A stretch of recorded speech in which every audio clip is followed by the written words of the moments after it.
चलिए दोस्तों नमस्कार।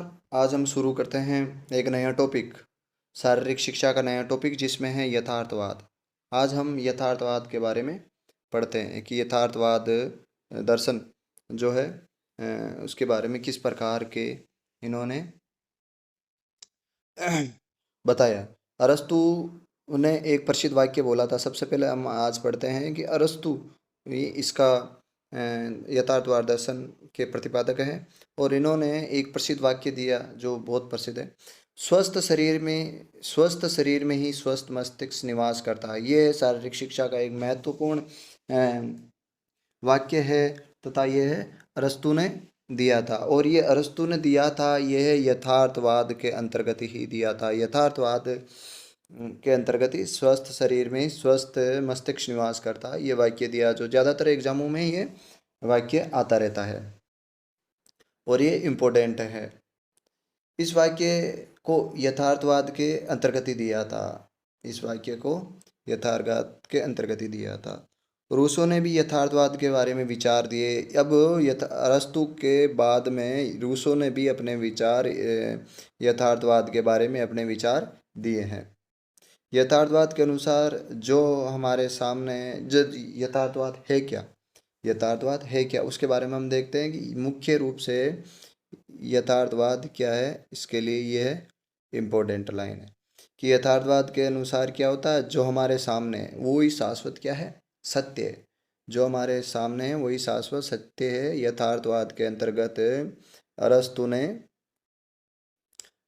ने ये बताया इस सिद्धांत के अनुसार कि जो हमारे सामने है वही चीज़ सत्य है, उसी की खोज वैज्ञानिक तरीके से की जानी चाहिए। किस हिसाब से करनी चाहिए, वैज्ञानिक तरीके से की जानी चाहिए, ये अरस्तु ने कहा है। और ये किसके अंतर्गत कहा है, यह किसके अंतर्गत कहा, यह यथार्थवाद के अंतर्गत बताया है कि जो चीज़ हमारे अपने सामने है उसी के अनुसार हमें क्या करनी चाहिए, वैज्ञानिक खोज करनी चाहिए। ये इम्पोर्टेंट लाइन है और ये इम्पोर्टेंट लाइन का संबंध अपना है यथार्थवाद से इस लाइन का संबंध है। वो आगे देखते हैं। शारीरिक शिक्षा की विषय वस्तु एक बालक के अनुसार होनी चाहिए। अब इसमें यह बताया गया है जो विषय वस्तु हो शारीरिक शिक्षा की, वो क्या, वो शारीरिक शिक्षा की विषय वस्तु एक बालक के अनुसार होनी चाहिए कि उस बालक का किस प्रकार बालक है, उसी बालक की जैसे उस बालक की शारीरिक किस प्रकार है, शारीरिक शारीरिक और मानसिक मानसिक स्थिति बालक की किस प्रकार की है, उसी प्रकार से क्या होना चाहिए, शारीरिक शिक्षा विषय के अंतर्गत उसके अनुसार होनी चाहिए।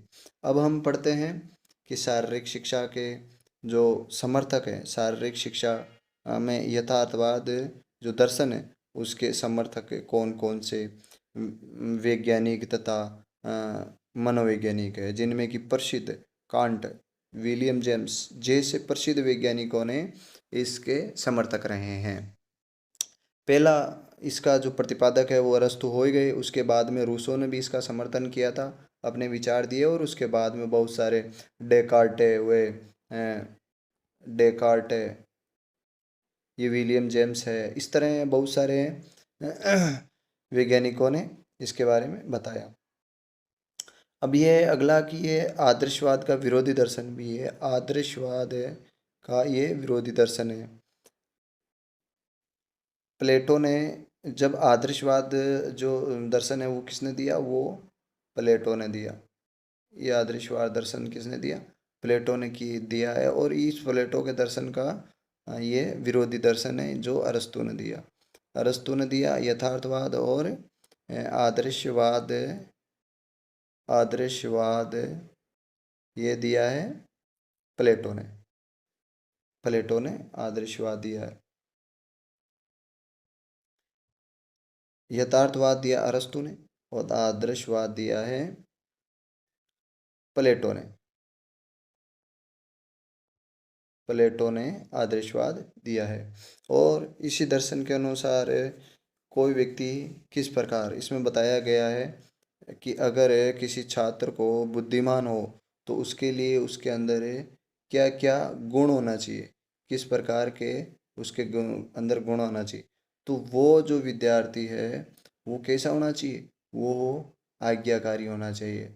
ये आज्ञा आज्ञाकारी होना चाहिए। अगर आज्ञाकारी छात्र है तो वो निश्चित रूप से बुद्धिमान छात्र होगा। और इसमें ये भी बताया गया है कि व्यक्ति का शरीर कैसा होना चाहिए, व्यक्ति का शरीर कैसा होना चाहिए, व्यक्ति का शरीर मजबूत होना चाहिए, मजबूत मजबूत होना चाहिए। अगर मजबूत शरीर होगा तो वो क्या करेगा, कार्य करेगा, वो क्या करेगा, कार्य करेगा।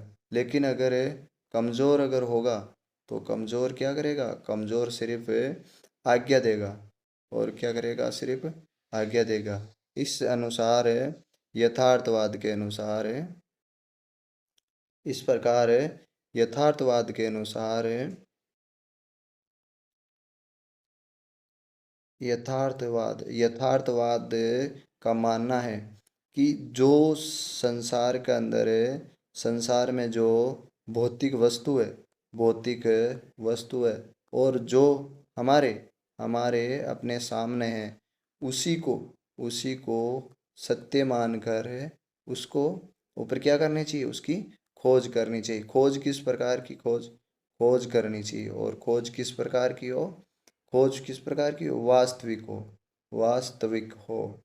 तो इस प्रकार दोस्तों ये शारीरिक शिक्षा का यथार्थवाद जो दर्शन है, यथार्थवाद जो दर्शन है, अरस्तु इसके प्रणेता है, अरस्तु इसके प्रणेता, ये हमने आज सीखा है। कल और मिलेंगे एक नए टॉपिक के साथ। तब तक के लिए जय हिंद, वंदे मातरम।